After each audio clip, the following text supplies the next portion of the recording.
What's going on, guys? Welcome back to a brand new video, and we are here back with comparing a certain fighter across all three UFC games. And today we're doing Jon Jones. I just want to say thank you for the huge support on the last one. I didn't expect it to do so well. Over 600 views, over 40 likes. That's just absolutely insane. I'm going to say real quick that this one did surprise me doing Jon Jones. I was never really much of a Jon Jones player. I like watching his fights, and I'm a big fan of him in real life. But I never really used him much in UFC games. So for me, like, playing a few games of each of them and getting the gameplay afterwards and then kind of seeing how I felt, I was quite surprised in the order of which I enjoyed them more, so it might surprise you guys. So we're going to start with UFC 1, and this is when he was a cover star with Alexander Gustafsson after their incredible 5-round brawl. He's 97 overall, 26 years old at this point. He feels quick. He's obviously, most characters in UFC 1 is quick, but for a light heavyweight he's extremely quick. But he does feel weaker than the rest of them, than the rest of the Jon Joneses, should I say. Not the rest of the light heavyweights. Obviously, this is all comparison to just the other Jon Joneses. And I would say this is my third favourite one to use. Out of all three UFC games, this was my third favourite. So the least favourite, I suppose. But he was still awesome, still a lot of fun to use. I really enjoyed it. Just not as fun as the others. But, you know, still very enjoyable. And but I'll get into that. He just felt weaker. That was the main point. He felt weaker. But these are his stats. Obviously, each game does their stats slightly different, but I will be explaining that as we go along. For stand-up is 97, ground is 97, and submission is 98. Absolutely exceptional stats for a cover star. His kick speed was a 66 and his punch speed was a 70. Even for a light heavyweight, that is quite good, given the fact that I believe UFC 1 judged it on speeds of all weight classes, not within their weight classes. So I believe that every flyweight will be quicker than a heavyweight, and so on and so forth. Did I say punch speed? His punch speed was a 70, in case I didn't cover that. Now let's move on to leg power. His left leg was at a 90 and his right leg was at a 93. That makes sense. He's got very good kicks, as we saw in the second Cormier fight. And then moving on to hand power is 93 for left and 93 for right. I was quite surprised because he was never really a one-punch knockout kind of guy. But I suppose his ground and pound was always quite lethal, and yet he did drop people and he does hurt people. And he is quite a savage inside the ring, especially in UFC 1 in 2014. He was, you know, the savage that was defending his title over and over again, finish after finish after finish, or brawl after brawl after brawl. So I suppose he does have them good hands, but I thought the power was quite generous, to be honest. Then his one and only 100 overall stat, takedown defense at a 100 and takedown at a 95. We know he's got incredible takedowns. Takedown defense, Alexander Gustafsson was the first person ever taken down. And I mean, what was that? Was that his 19th fight or something stupid? And now let's move on to his health. We've got his body at 95, his chin at 95, his legs at 94, and his stamina at 69. Yeah, all that makes sense, except for the stamina. I feel like he deserves a higher stamina, being the fact that I've never really seen him gas out.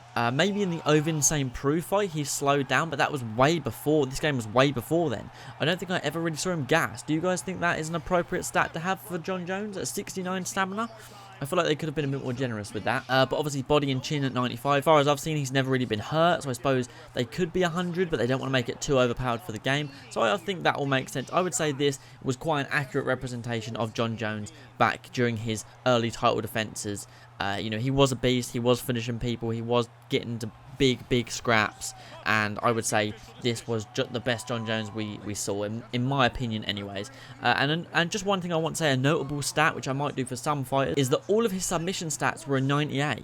So submission offense, submission defense, choke offense, choke defense, and, you know, joint offense and joint defense were all at a 98 out of 100, every single one. Which I thought was quite interesting. You know, he does have good submissions, and I suppose he got out of the submission with Vitor Belfort, so I suppose all that makes sense. I just thought I'd throw that stat out there. And now onto UFC 2. At this point, he was 28 years old. He's a 95 overall, and believe it or not, I know after the McGregor's video, you might be surprised by this, he was my favourite. This was the funnest Jon Jones to use, in my opinion. The combos were so fluid with their elbows. It felt so clean. Every fight I had so much fun using him. All of them were all of them were really fun to use. I like all of the UFC games in their own way. But I don't know why I was very surprised that this was my favourite Jon Jones to use.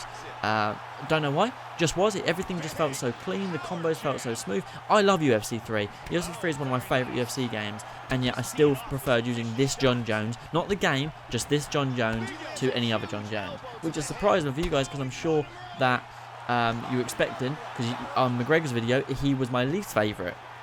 But yeah, he was surprisingly my favourite. I was playing it and I was like, nah, I must have had a lucky game. So I played another one. I was like, nah, played another one, played another one, played another one. And I was like, how? This is so much fun. I'm surprised it's just so enjoyable to use. So like I said, he's a 95 overall. Stand-up is 94. And obviously remember, UFC 2 has different stats. So they have stand-up, clinch, and ground instead of stand-up, ground, and submission.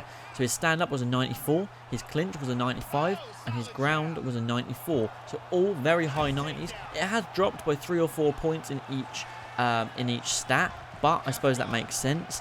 I don't think he had given up his titles at this point, but obviously he was going through a lot of decisions, and I suppose they just didn't need to rate him as high because he wasn't on such a vicious defense with what was going on outside of the octagon. On to speed, his kick speed is at a 65 and his punch speed is at a 70. Extremely similar, almost identical to UFC 1, other than the fact that 1 point lost on kick speed. Next up is power, so we'll start with leg power. His left leg is an 88 and his right leg is a 92. That's 4 points difference. That seems like a lot in difference of leg, but I suppose that makes sense. It's almost identical other than 1 or 2 points from UFC 1. And his hand power, his left hand is a 90 and his right hand is a 92. Pretty much the same as well, other than left leg and left arm seem to have lost quite a bit of power between games. Not sure why that would be, but still a very powerful fighter. Takedown defense was a 96, which makes sense because he did get taken down by Gustafsson, and I believe Cormier took him down once, did he? I think so, but Gustafsson definitely took him down, and his takedown in general, this is crazy, is a 69. His takedown went from a 95 to a 69 in 2 years difference. That is, I mean, what is that? That's 30 points difference almost. I don't think he deserved to have such a low takedown because he did take down Gustafsson, he did take down Cormier. You know, most of his fights he does get people to the ground, so I feel like it should at least be mid 80s. But that's what they gave him. You know, there's nothing we can do about that. Let me know your thoughts if you think he deserves better takedown in UFC 2, or if you feel like that's pretty accurate because he's not a insane wrestler. He's just, you know, he just was, back in his day, he was just a savage. And then let's move on to health, with a 95 body, a 95 chin, a 94 leg, all the same to UFC 1 except for his stamina, which has gone from 69 in UFC 1 all the way up to 80 in UFC 2. I feel like they finally gave him what he deserved here because I've never really seen him gas, so that makes complete sense for me. Nothing notable that I really thought stood out from this game from the last one. You know, some stats have changed. He's gone down a little bit. I suppose maybe, you know, not being the cover star, they just have to lower his stats a little bit to make room for the other cover stars, which were Conor and Ronda. So maybe that will be the reason his stats were a little bit lower in this game, because not like he lost, not like he you know, lost or had a fight that wasn't a win or a dominant win at this point in his career. So yeah, but arguably my favourite one to use out of all three. Had a lot of fun using it. I definitely recommend trying out Jon Jones. You might be surprised, especially because what I'm doing is I'm playing as them all. I'm using all three of them, so I'm like comparing them as I go along. I'm having fun with them all, but this one just happened to be my favourite, and I really enjoyed UFC 2 Jon Jones. So next up is the final form of what we've seen at the moment anyways, obviously not including UFC 4, and that is UFC 3. At this point, he was 30 years old, and I'd just like to say in this gameplay, please excuse the crappiness, because I really remembered that I hardly ever used Jon Jones in UFC 3, so I was still like learning to use him, and you'll see me miss so many shots. That was probably like my 5th or 6th game, and I was still like learning, like I didn't realise until that game I could throw a spin and back fist with him. I was still just trying to get used to all of his buttons. I didn't bother looking at the controls because I was just having fun and just messing about, and you know, it was just enjoyable to play as him. But you know, this was still fun. This was probably my second favourite one to use. UFC 3 just does flow well. It's an enjoyable game. You know, the combos flow well. And yeah, it was all in all, it was quite an enjoyable one to use. My second favourite out of all three. And yeah, let's get into his stats in general.